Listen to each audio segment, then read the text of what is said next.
اسرائیل کی جانب سے سیز فائر کی خلاف ورزی۔ امریکن صدر ڈونلڈ ٹرمپ برہم نیٹو سمٹ کے لیے روانگی سے قبل میڈیا سے گفتگو میں کہا، اپنے پائلٹ واپس بلا لو، ایران پر بم مت برساؤ۔ ڈونلڈ ٹرمپ نے نتن یاہو کو جنگ بندی کی خلاف ورزی پر خبردار کر دیا، کہا کہ جنگ بندی کے بعد اسرائیل کو بمباری نہیں کرنی چاہیے تھی۔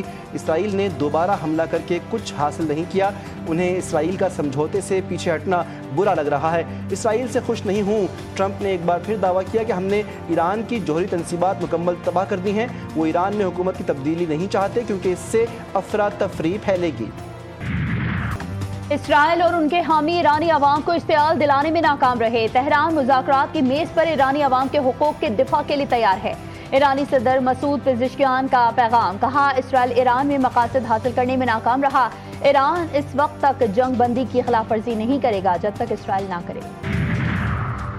شہباز شریف کا ایرانی صدر کو فون، مذاکرات اور سفارتکاری کے ذریعے امن کی بحالی پر زور۔ وزیراعظم نے کہا کہ پاکستان مشرق وسطی کی بدلتی صورتحال پر مستقل طور پر نظر رکھے ہوئے ہے۔ مذاکرات سفارتکاری کے ذریعے امن کی بحالی کی اہمیت پر زور۔ ایرانی صدر کا حالیہ کشیدگی کے دوران پاکستان کی حمایت پر وزیراعظم سے اظہار تشکر۔ شہباز شریف سے قطر اور سعودی عرب کے سفراء کی ملاقات، امیر قطر اور عوام سے گزشتہ روز کے حملوں پر اظہار یکجہتی۔ مشرق وسطی میں قیام امن کے لیے ہمیشہ بات چیت اور سفارتکاری پر زور۔ وزیراعظم کا سعودی عرب کے برادر عوام کی غیر متزلزل حمایت کا اعادہ، کہا کہ پاکستان بات چیت اور سفارتکاری کے ذریعے قیام امن کے لیے کام کرتا رہے گا۔ ایران کے حملے قطر کے لیے دھچکا تھا، ہمیں حیرت ہوئی اور یہ دونوں ممالک کے تعلقات پر اثر ڈالیں گے۔ دوحہ میں لبنانی وزیراعظم نواب سلام کے ساتھ مشترکہ نیوز کانفرنس میں قطری وزیراعظم محمد بن عبد الرحمن نے کہا کہ قطر نے خطے میں بڑھتی کشیدگی کو ختم کرنے کے لیے کردار ادا کیا ہے۔ ایران اسرائیل جنگ بندی معاہدے پر اتفاق کیا۔ امریکی دوستوں نے مشورہ دیا ایران سے بات چیت کا آغاز کیا جائے۔ لبنانی وزیراعظم نے کہا اسرائیلی حملے ایران کے خود مختاری کے خلاف ورزی تھے، ایران کے خود مختاری کو کسی صورت نقصان نہیں ہونا چاہیے۔ روس کو جنگ بندی معاہدے کی پائیداری پر یقین نہیں، جنگ بندی کا خیر مقدم اس وقت کریں گے جب اس پر عمل ہوگا۔ ماسکو امن چاہتا ہے لیکن سیز فائر کیا دیر پا ہوگا یا نہیں یہ کہنا مشکل ہے۔ معاہدے کے بعد بھی حملوں کی اطلاعات ہیں۔ روسی وزیر خارجہ سرگئی لاروف نے اپنے ایک بیان میں کہا کہ جا رہا ہے کہ امریکہ نے اسرائیل کو جنگ بندی پر راضی کیا جبکہ قطر نے ایران کو مذاکرات پر آمادہ کیا۔ تاہم ان سفارتی کوششوں کے باوجود دونوں ملکوں نے ایک دوسرے پر حملے جاری رکھے جس سے معاہدے کی سنجیدگی پر سوالات اٹھ گئے ہیں۔ جنوبی وزیرستان میں سیکیورٹی فورسز کا خوارج کے خلاف بڑا آپریشن، 11 بھارتی سپانسرڈ دہشت گرد ہلاک، 7 زخمی۔ ISPR کے مطابق سیکیورٹی فورسز نے جنوبی وزیرستان کے علاقے سراروغا میں خفیہ اطلاعات پر آپریشن کیا۔ فائرنگ کے تبادلے میں میجر سید معیز عباس شاہ اور لانس نائک جبران اللہ شہید ہوئے۔ اسرائیل کی جنگ بندی کی خلاف ورزیاں جاری، ایران کے مختلف شہروں پر حملے، تہران میں 2 دھماکے سنے گئے۔ ایرانی میڈیا کے مطابق بحیرہ کیسپین کے قریب شمالی شہروں بابول اور بابو الاسر میں دھماکوں کی آواز سنی گئی۔ ایران کے ریڈار سسٹم کو ٹارگٹ کیا گیا۔ ایرانی T V channel press T V نے ایکس پر پوسٹ میں کہا جنگ بندی کے باوجود ایران میں کئی مقامات کو نشانہ بنایا گیا۔ ایرانی میزائل حملوں کے جواب میں تہران کے قریب ریڈار کو نشانہ بنایا گیا۔ اسرائیلی وزیراعظم کے تہران کے قریب نئے حملے کی تصدیق۔ حملہ امریکی صدر کے سوشل میڈیا پر اسرائیل کو منع کرنے کے باوجود کیا گیا۔ ٹرمپ کی برہمی کے بعد نیتن یاہو نے موقف تبدیل کر لیا۔ نیتن یاہو نے ٹرمپ کو یقین دہانی کرائی کہ اب ایران پر مزید حملے نہیں کریں گے۔ جنگ بندی سے قبل ایران کے اسرائیل پر تباہ کن حملے، ایرانی حملوں کی تازہ لہر نے مقبوضہ علاقوں کو ہلا کر رکھ دیا، کئی عمارتیں ملبے کا ڈھیر بن گئیں۔ ایرانی حملوں میں کم از کم 11 صہیونی آبادکار ہلاک، 3 زخمی۔ بیرسبا میں میزائل حملے میں 7 منزلہ عمارت تباہ۔ صبح 6:33 پر اسرائیلی حکام نے شہریوں کو پناہ گاہیں چھوڑنے کی اجازت دی۔ 1 منٹ بعد ہی دوبارہ چوتھے میزائل حملے کی وارننگ دے دی گئی۔ اسرائیلی میڈیا نے صبح کو انتہائی مشکل قرار دیا۔ اسرائیل کی جنگ کو پھر ہوا دینے کی تیاری، ایران کے خلاف جنگ بندی کے خلاف ورزی کا الزام، صہیونی وزیر دفاع کا تہران پر شدید حملے کا حکم۔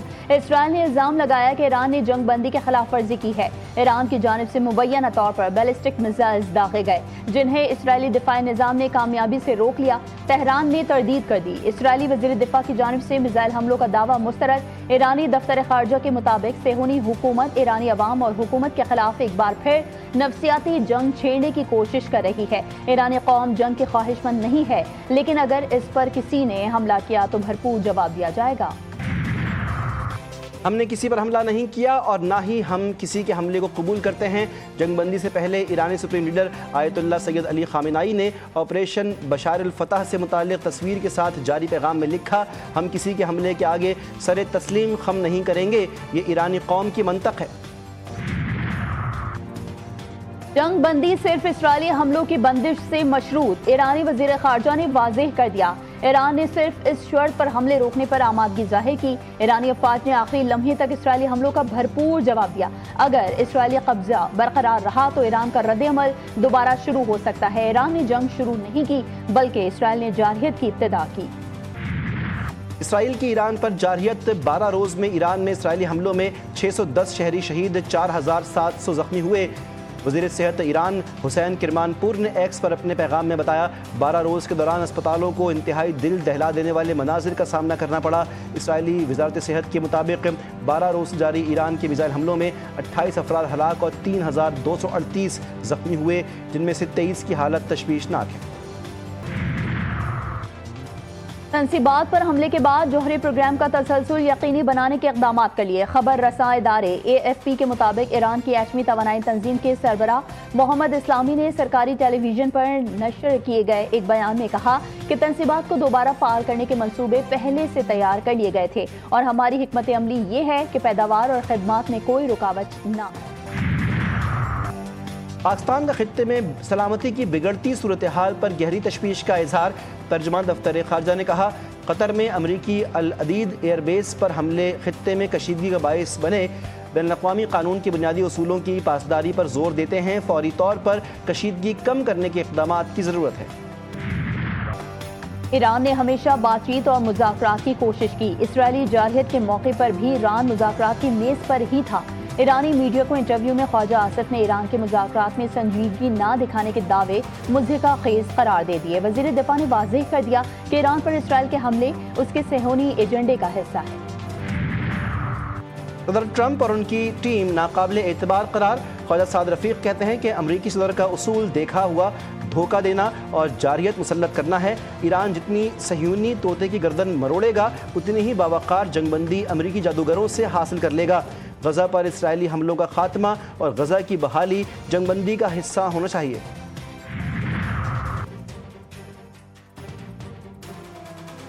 ہنود و یہود کا گٹھ جوڑ ایک بار پھر بے نقاب خطے کا امن داؤ پر لگا دیا۔ مودی حکومت اسرائیل کی پراکسی کے طور پر کام کرنے لگی۔ ہنود و یہود کے گٹھ جوڑ سے خطے کے توازن پر بھی منفی اثرات۔ اسرائیل خطے میں ایران کے اثر کو کم کرنے کے لیے کردوں کو سپورٹ کر رہا ہے۔ ذرائع کے مطابق یہی نیٹ ورک BLA جیسے گروپس تک رسائی دیتا ہے۔ کلدن تنظیم BLA اور کرد ہنود و یہود کی پراکسیز کے طور پر کام کر رہے ہیں۔ بانی PTI کے 9 مئی کے 8 مقدمات میں ضمانتیں مسترد۔ لاہور ہائی کورٹ نے ATC لاہور کا بانی PTI کی ضمانتیں مسترد کرنے کا فیصلہ برقرار رکھا۔ جسٹس شہباز رضوی پر مشتمل 2 رکنی بینچ نے درخواستوں پر فیصلہ دیا۔ عدالت نے دلائل سننے کے بعد کل درخواستوں پر فیصلہ محفوظ کیا تھا۔ بانی PTI نے بیرسٹر سلمان صفدر کی وساطت سے 15 جنوری کو درخواستیں دائر کی تھیں۔ بانی PTI نے کور کمانڈر ہاؤس حملہ سمیت 9 مئی کے 8 مقدمات میں ضمانتیں دائر کی تھیں۔ میرا خیال ہے بانی PTI مائنس ہو گئے۔ خیبر پختونخوا حکومت نے بجٹ پاس کرنے کے لیے بانی PTI کا 2 دن بھی انتظار نہیں کیا۔ بانی PTI کی ہمشیرہ علیمہ خان نے اڈیالہ جیل کے باہر میڈیا سے بات چیت کرتے ہوئے کہا کہ علی امین نے کل وعدہ کیا تھا کہ بجٹ بانی PTI کی منظوری کے بغیر پاس نہیں ہوگا، تو کیسے ہو گیا؟ ہم خواتین اڈیالہ جیل کے باہر آ کر بھائی سے ملاقات کے لیے بیٹھ سکتے ہیں تو وہ کیوں نہیں آئے؟ انہوں نے ملاقات کے لیے وقت ہی نہیں مانگا۔ PTI رہنما سلمان اکرم راجہ نے کہا، خیبر پختونخوا بجٹ عجلت میں پاس کیا گیا۔ پارٹی کے اندر سوالات اٹھ رہے ہیں، بجٹ جلدی میں کیوں منظور کیا گیا؟ فیصلے اب بنی گالہ میں نہیں لاہور میں ہو رہے ہیں۔ مریم نواز کی حکومت میں عوام کی خدمت ہو رہی ہے، تعلیم، صحت اور سڑکوں کی تعمیر پر کام ہو رہا ہے۔ سینئر صوبائی وزیر مریم اورنگزیب کہتی ہیں، بجٹ میں ہم نے علاقوں کی کوئی تفریق نہیں رکھی، تاریخ کا سب سے بڑا ترقیاتی بجٹ پیش کیا۔ صوبے میں 55,000 بچوں کو اسکالرشپس مل چکی ہیں، بچوں کی غذائی قلت میں کمی پر کام ہو رہا ہے۔